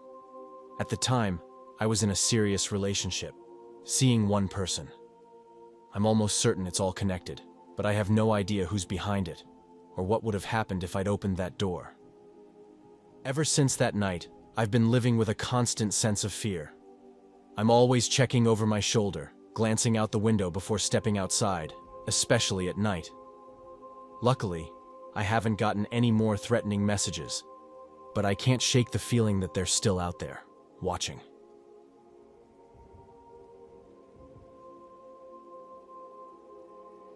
I've always been that guy who loves messing around with people online, especially on Facebook since it's packed with older folks who just don't get internet humor. I'm 19 now, and trolling my friends or classmates has always been a thing for me. It doesn't bother me when people get mad. Honestly, it makes it funnier. But I never expected a random scroll through Facebook to blow up in my face like it did. So, there I was, mindlessly swiping through my feed when I came across a post from someone I used to have a crush on back in high school. Let's call her Kayla. She was posing with her new boyfriend, and this dude looked off, like seriously off. His greasy hair, the hollow eyes, it was like staring at a walking mugshot. Kayla didn't look great either. She used to be one of the prettiest girls in school, but now? She had this worn-out look, like life had hit her hard. At first I thought, how the hell did this guy end up with her? But the longer I stared, the more I realized, maybe it was a blessing I never got with her. She'd gone downhill fast. I figured it was pretty funny, so I did what I usually do. I slapped a laughing emoji on the post and kept scrolling, thinking nothing of it. Later that night, around 10:30, I got a notification on my phone. I hadn't posted anything in months, so I was curious. Turns out Kayla's boyfriend had tagged me in a comment. I opened it, expecting some petty reply, but nope. This guy was livid. His comment said something like, "What's so damn funny? You think she didn't tell me about your creepy ass? She still knows where you live, bro." I've had people try to scare me online before, but this one hit a little different. Kayla definitely had my address from back when we were classmates, so it wasn't entirely out of the question. I tried to calm things down, replying, "Chill, man, it's just a joke." Saw Kayla and laughed, that's all. I thought maybe that'd settle it, so I tossed my phone aside and tried to get back to watching whatever was on TV. For a bit, everything seemed fine. But then my phone started buzzing like crazy. I checked again, and this dude was now reacting to every post I'd ever made, using angry emojis, leaving weird target icons, just going off the rails. It was clear talking to him wasn't going to help, so I blocked him, hoping that would end it. For a moment, I felt a bit uneasy, but I tried to shake it off and focus back on the TV. Not even 5 minutes later, I got another notification. This time it was a direct message, but not from his account. It was a totally random profile, no picture, no posts. The moment I saw how the message was written, I knew it was him again. This guy had made another account just to keep harassing me. Without thinking twice, I blocked that one too. 2 months passed, and I thought I was in the clear. But one night, I started getting a flood of messages again, this time from Kayla's account. It didn't take long to figure out it was her creepy boyfriend using her profile now, spewing the same angry nonsense. After ignoring it for a bit, I'd finally had enough. This guy was obsessed, and I wasn't going to let him keep messing with me. I fired back, typing, "Dude, why are you flipping out over an emoji? Are you really that mad about it?" It didn't take long for him to respond. He came back saying he wanted to meet up in person. I couldn't believe it, but part of me thought that maybe facing him would get him to stop. I agreed, and we set up a time to meet at a nearby shopping center. I didn't tell anyone, just snuck out around 1 a.m. and took my dad's car. When I got there, I saw him waiting, leaning against a beat-up truck, staring me down with this weird grin. I parked a good distance away, my heart pounding in my chest. Everything in me was screaming to turn around, but I forced myself out of the car. I couldn't show him I was scared, even though I was shaking inside. The moment I stepped out, he started yelling at me, his voice booming across the empty lot. "What's the holdup? You gonna come over here or what?" "I'm not here to fight, man." I tried to keep my voice steady. "I just want to end this, all right?" He scoffed, stepping closer. "Oh, we're gonna end it all right. You're just too chicken to face me." "I'm serious. I'm not trying to fight," I repeated, backing up a step. "Too bad. You're gonna get what's coming, punk." At that moment, I realized I had no way out. It was pitch black outside, and we were completely alone. It was just me and this guy, who clearly wasn't going to be reasoned with. Panic started to settle in. I tried one last time to talk him down, my voice shaking. "We don't need to do this. Let's just forget it." Suddenly, without any warning, he let out this insane scream and charged at me. Before I could even react, he had crossed the lot, grabbing me by the arm in a grip so tight I thought my bones might snap. "Who's laughing now, huh?" he growled, yanking me towards him. I screamed, trying to pull away, but his grip was too strong. My mind was racing, every part of me wishing I hadn't come. The whole thing had spiraled out of control so fast.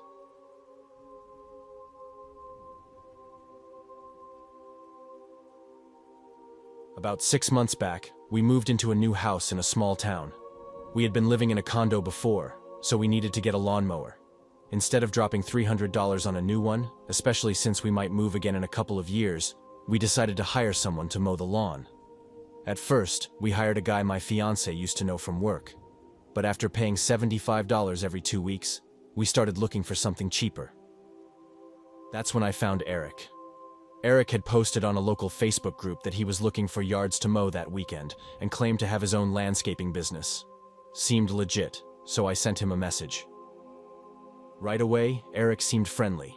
He asked for our address so he could stop by and give a quote. After swinging by, he messaged me, "Wow, you've got a huge porch." That comment made me feel a little weird, but I brushed it off, thinking I was being too sensitive. I told him I was off work on Thursdays, but he assured me I didn't need to be home when he came to cut the grass. I suggested Wednesday for him to come by. Wednesday morning he messaged, "Are you home?" I told him no. A few hours later, another message, "Home yet?" Again, I said no, and that I wouldn't be back until after 8 that night. He then told me his truck had a flat tire, and he'd come the next day instead. Thursday rolled around, and first thing in the morning he asked again, "Are you home today?" I told him no, and reminded him I wouldn't be back until later. He messaged again a few hours later, asking the same question. I repeated myself, "No, I won't be home all day. Are you still planning on coming out?" He replied that his truck had broken down this time. He kept messaging things like, "Please don't be mad at me, darling." By now, I was beyond creeped out, and his excuses were getting on my nerves. I told him just to come the next day and get it over with.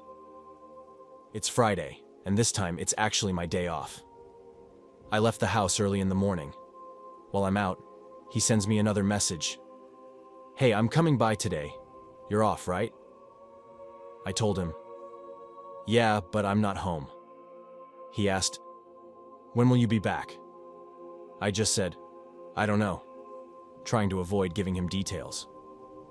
A bit later, he messaged again. "Sorry, honey. My equipment fell off the truck and broke.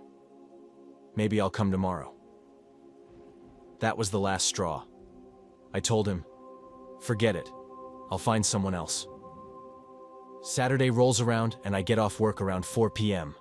When I check my phone, I see a bunch of messages from him. Apparently, he had gone ahead and mowed the lawn and was demanding that I come home right away and pay him. I told him no, I'd send the payment through an app. He got angry, saying I needed to give him the cash immediately. I wasn't going to hand over anything until I saw the job done, so I told him I'd pay once I got home and checked the yard. Honestly, I was starting to freak out. I had this gut feeling he might be waiting for me at my house, so I called a friend and asked them to drive behind me just in case. Thankfully, when I pulled up, he wasn't there. I sent him the money and figured that would be the end of it. Fast forward about 3 months later. I'm driving to class, chatting with my fiancé on the phone, when he suddenly says he needs to hang up. He mentions that someone's walking down our driveway. I asked him what he meant, and he explained there was a strange guy just wandering around near our front yard looking suspicious. Once I got to class, my fiancé texted me, letting me know that the man who had shown up was just someone promoting his lawn care business. I didn't think much of it at the time since it had been months, but when I got home that night, I saw the business card on the counter. It had the same name as the guy who had been messaging me before. That's when it started to feel off. I called my fiancé, Mike, at work and asked him how the guy had acted. He said that Eric seemed genuinely surprised to see him and asked if Mike lived alone. I asked Mike if Eric had stopped by any other houses on the street, and Mike paused before saying, "Now that I think about it, no, he didn't. After he left our place, he just drove away." Mike mentioned that Eric seemed really eager to help, offering to cut the lawn, fix the porch, or even clear out trash or scrap metal. And then, out of nowhere, he asked if we had any pests, like bats, in the attic. That hit me hard because we did have a bat issue, which I had posted about on Facebook not too long ago. So clearly, that's where he got the info. Mike went on to tell me how weird Eric had been acting around our dog, Max. He could hear Max barking inside and then started asking strange questions like, "Is he big? Does he stay outside or inside? Does he ever go out? Is he friendly?" It was like he couldn't stop asking about the dog. Mike figured maybe he was just scared of dogs, but it felt off to me. Mike gave him a quick tour around the outside of the house, then Eric got in his truck and left. That's when I told Mike that Eric was the same guy who'd been sending me those creepy messages earlier in the year. Mike's tone changed, and he got visibly upset.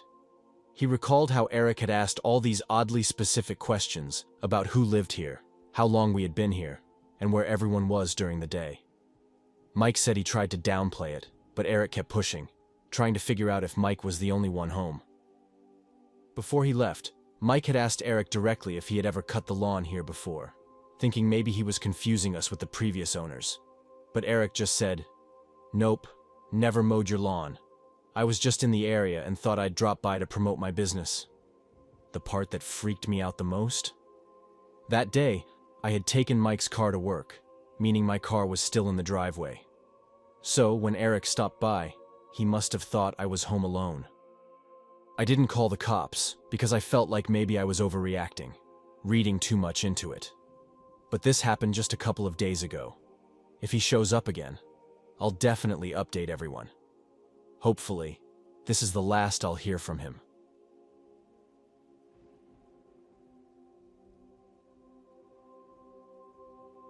I decided to use Craigslist to sell my old truck. It was a beat-up, high-mileage pickup that I didn't expect to get much for, but I thought I'd see what I could get. I had just bought a newer car, so I figured I might as well try. I set the price at $2,800 since it still ran pretty well despite its age. After taking some photos, I posted the ad, hoping someone might be interested. Within a couple of days, I got some responses. The first one was from a woman named Kelly. She seemed really keen and asked if she could come by and check it out. I told her I was free most of the next day, and she suggested 7 p.m., which worked for me. That evening, I moved the truck from the garage to the driveway. I live in a pretty calm neighborhood, a bit spaced out from the main town. My driveway is long, so I parked the truck halfway down. At exactly 7, a dark sedan pulled up near my front yard, and I assumed it was Kelly. Sure enough, a woman stepped out who looked like the profile picture she had sent. She had shoulder-length brown hair and wore a gray jacket. She walked up to the truck and we shook hands before she started looking over the vehicle. After checking it out for about 5 minutes, she asked if we could take it for a spin. I agreed and got in the passenger seat while she hopped in the driver's side. She reversed down the driveway, and I suggested we stick to driving around the neighborhood since the roads are usually quiet. So we drove slowly through the nearby streets while she asked me a few basic questions about the truck. She seemed genuinely interested, and I thought I might actually make the sale. The test drive lasted around 10 minutes before we headed back to my place. She parked the truck where it had been, handed me the keys, and told me she'd have to think about it. I wasn't surprised. Buying a vehicle is a big choice. We shook hands again, and I told her to reach out if she decided to take it. As she drove off, I headed back inside. But as soon as I closed the door behind me, I heard something that sent a chill down my spine.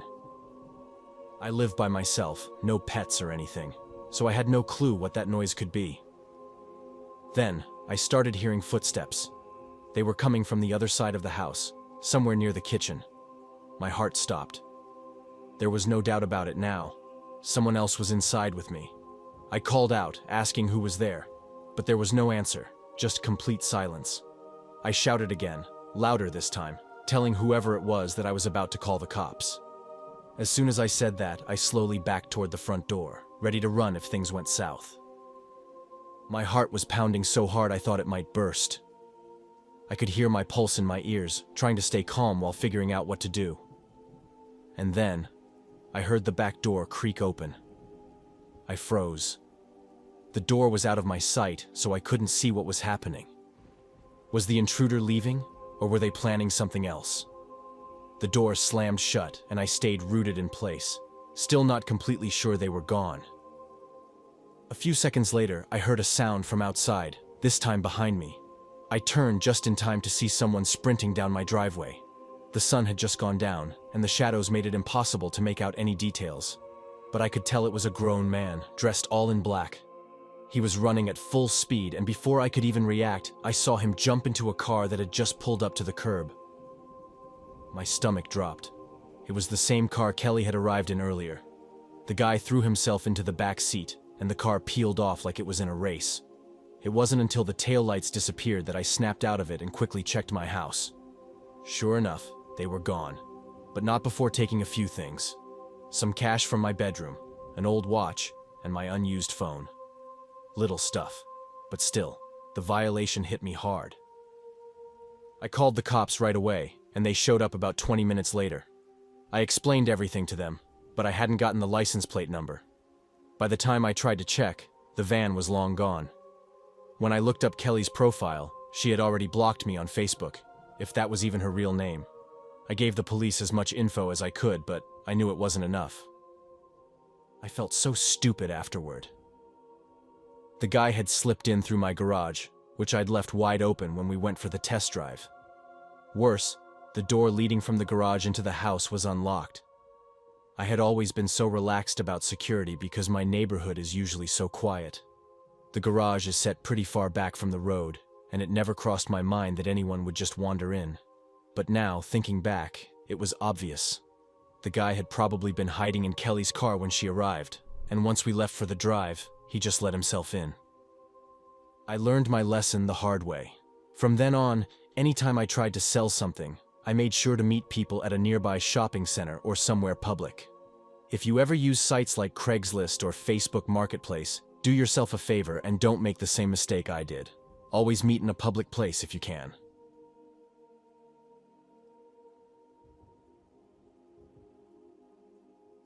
A few years back, I lost my phone at a park, and it's still one of the weirdest things I've gone through. It happened during one of my evening runs. I used to run a lot back then, and there was this park I'd go to regularly. It wasn't far, maybe 15 minutes from my place, and it had some nice trails that stretched for miles.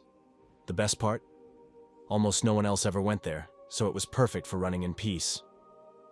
One night while I was nearly done with my jog, my headphones died on me. That's probably why I didn't notice right away when my phone slipped out of my pocket. I usually kept it in my right pocket while running, and I guess it just fell out without me realizing it since my music wasn't on. When I got back to my apartment and reached for my phone, I finally noticed it was missing. I knew it had to be somewhere along the trail. I started by checking my car, hoping I'd just left it there, but no luck. So I drove back to the park, retraced my steps, and spent at least an hour looking for it, but it was nowhere to be found. I didn't know what else to do. I needed my phone, So the next morning I went and bought a cheap replacement just in case I couldn't find it. I went back to the park after work the following day and searched the same areas again, but still nothing. At that point, I was pretty sure someone else had picked it up. That night, I was on my laptop, browsing through social media, and that's when I stumbled upon a post that caught my attention. Someone had found an iPhone at a park, and the picture looked a lot like mine. They couldn't unlock it, so they were trying to track down the owner by having people share the post. It had already been shared a bunch of times. I immediately messaged the guy who posted it. His name was Jason, and I told him I was certain it was my phone. He replied pretty quickly and suggested we meet up so I could get it back. He wanted to meet at the same park where I lost it, which made sense, but the weird part was that he wanted to meet at 11:30 p.m. I thought that was odd and asked him why. He said he worked late shifts and that was the only time he was free. I hesitated, but eventually agreed. It was a Friday night, and I didn't have work the next day, so I figured it wouldn't be too much of a hassle. Still, something about it didn't feel right. When the night came, I drove over to the park. It was eerily quiet when I pulled into the parking lot. No other cars in sight. There was a small clearing, a few trails leading into the trees, and the rest was thick woods. I parked my car around 11:45 and waited. It was just me there sitting in my car, and I started feeling a little uneasy. At midnight sharp, I texted Jason, letting him know I was there. It was the only parking lot, so I figured he'd show up any minute. But he didn't reply right away. I sat there for a few minutes, the silence creeping me out a bit more with each second. Eventually, Jason messaged me back. He told me he was already on one of the trails, that he had walked ahead. This made no sense to me, but I really wanted my phone back, so I got out of my car. The night was dead quiet, except for a slight breeze rustling the trees around me. I took a few steps toward the closest path. That's when I saw them, two large figures emerging from the woods. They were far off, but they were walking straight in my direction. I was about 30 feet from my car by then. My heart immediately started racing. Something about the whole thing felt wrong. Without waiting for another second, I bolted back to my car. I didn't even glance back to see where those men were. I just jumped in, slammed the door, and sped out of the park. When I got home, I was furious. I opened Facebook to send Jason a message, but I noticed his last one had been deleted. That only made me angrier. I shot him a message, accusing him of trying to set me up, maybe to rob me or worse. I even threatened to call the cops. Jason replied, acting confused, saying he was just running late and hadn't even gotten to the park yet. I didn't believe a word of it. I called the police and told them everything. I showed them the messages, and they suggested I ask him to send the phone to me. When I asked Jason if he could mail it, he got all weird, saying he couldn't for some reason. It wasn't until the cops reached out to him that he finally agreed to return my phone.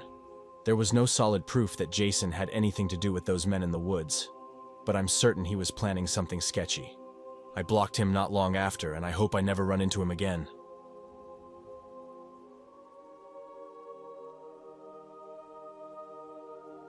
I was browsing through some online marketplaces like Facebook and Craigslist, looking for an old phone model. This was a few years back, so something like an iPhone 6s or 7 would have been good. The phones back then still had those physical home buttons. I came across this ad for a phone. The post wasn't anything special, just a basic listing. iPhone for sale. It was priced around $250, which was a great price at the time. I remember thinking it was too good to pass up. The seller, who went by the name Travis, gave me all the info I needed. Factory unlocked, brand new, and unopened. He even sent me a video showing the box still sealed. Travis seemed pretty friendly when we were texting, so I wasn't too worried. We agreed on a spot to meet. The listing originally said he was nearby, but over text, he told me he had moved about 45 minutes further west. I was kind of annoyed since that wasn't what I expected, but the price was too good, so I figured it was worth it. I started asking around to see if any of my friends wanted to tag along for the ride, to make the trip less boring. My buddy Sarah said she'd come along, as long as I promised to get her some food afterward. Travis sent me an address to meet him at a police station parking lot about 45 minutes away. He explained he always did his deals in front of police stations to avoid any trouble. I was cool with that. It actually made me feel a little better about everything. I picked Sarah up around 7:45 that evening, and we started the drive. Having her in the car made it more enjoyable since we could talk and joke around. Plus, it was a Saturday night, so we figured we'd go out and do something fun afterward. But as we got closer, things started feeling off. We left the main roads, and the area got really quiet. Lots of trees and long stretches of road without streetlights. We kept driving, passing the occasional house or small building, but mostly just trees and long stretches of empty road. Eventually, we pulled into the police station parking lot, but there wasn't anyone else there except for a few parked police cruisers. No sign of Travis or the black sedan he said he'd be in. I circled around the lot a couple of times just to be sure, but still nothing. So, I decided to call him. He picked up and told me he'd broken down a few miles away, said his car was acting up and asked if I could swing by to help him jump it. He sent over his location, and I checked it out. He was on some back road, completely surrounded by trees. The request was weird, but we had already come all this way. He said he had jumper cables, so it didn't sound like a huge deal. I agreed, though I could tell Sarah wasn't thrilled about it. She kept shaking her head while I was talking to him. "I'll see you soon," Travis said before hanging up. That's when Sarah, in full panic mode, practically yelled, "No way! This is super sketchy, we're going back!" I told her we'd just drive by and check it out. I mean, I was annoyed too. Driving nearly 2 hours just to turn around felt like a waste. But deep down, I knew something didn't feel right either. The whole situation was off. Still, we drove to the location he sent, and as we got closer, we saw headlights reflecting faintly on the dark road ahead. As we approached, I slowed down. It was a black car, just like he said, but I couldn't make out anyone inside. The road was pitch black, and the woods pressed in from both sides. There were no streetlights, no houses nearby, just that car sitting there, its lights on, but no sign of Travis. Sarah told me to keep driving, and I agreed. It was one of the creepiest things I'd ever experienced, this desolate road with no one around except this parked car. A perfect spot for something bad to go down. I drove right past the spot without stopping. Almost immediately, Travis started blowing up my phone, calling again and again. I let each one go to voicemail. Then, he texted, "I just saw you drive by. Why didn't you stop? Turn around now." I didn't respond. Sarah, being the positive person she is, laughed and said, "Well, that was fun. Now you definitely owe me some food." I couldn't help but laugh too. We pulled up Google Maps and found a small diner nearby. It was one of those quiet places, probably family-owned, and we were practically the only customers in there, even on a Saturday night. The waitress came over and took our coffee orders when a guy in a hoodie walked in. He sat down at the counter, his back mostly to us, and ordered something from the waitress. He kept glancing our way, though, every minute or so. The hoodie he wore was old, navy blue, and kind of dirty, like he'd been wearing it for days. I leaned over to Sarah and whispered, "Don't look now, but I think that guy might be Travis." She gave me a quick side-eye but didn't look over. A few minutes later, the waitress brought us our coffees and asked if we were ready to order. I told her we needed a little more time. As she walked away, I heard the guy at the counter say, "Thanks, sweetheart," loud and clear. My heart sank. It was the same voice from the calls. I turned to Sarah and said quietly, "That's him. We need to get out of here." I waved the waitress back over and asked for the check, trying to stay calm. She gave me a puzzled look and asked if something was wrong. Before I could respond, I saw Travis glance our way again. "Yeah, we just need to head out," I told her. She brought the check over, and I paid quickly. We gulped down our coffees, then walked out as casually as we could. As soon as we stepped outside and got into the car, Sarah muttered, "Oh no, he's getting up." I looked through the diner window and saw Travis moving toward the door. I slammed the car into reverse and peeled out of the parking lot as fast as I could. Just as we were leaving, I spotted a black sedan parked in the lot, probably the same one from the side of the road earlier. I floored it down the highway, trying to put as much distance between us and him as possible. I must have been speeding for a good 15 minutes when suddenly, my dashboard lit up. A low tire pressure warning. My stomach dropped. There was no way this was a coincidence. He must have slashed my tire while we were inside the diner. The tire pressure was dropping fast, so I pulled over to avoid doing more damage. Sure enough, when I checked, the tire had been slashed clean through. I grabbed the spare from the trunk and spent the next 15 minutes changing it. Sarah stayed on high alert, keeping an eye on the road, but luckily, Travis never showed up. It was a total nightmare, but at least we made it out safely.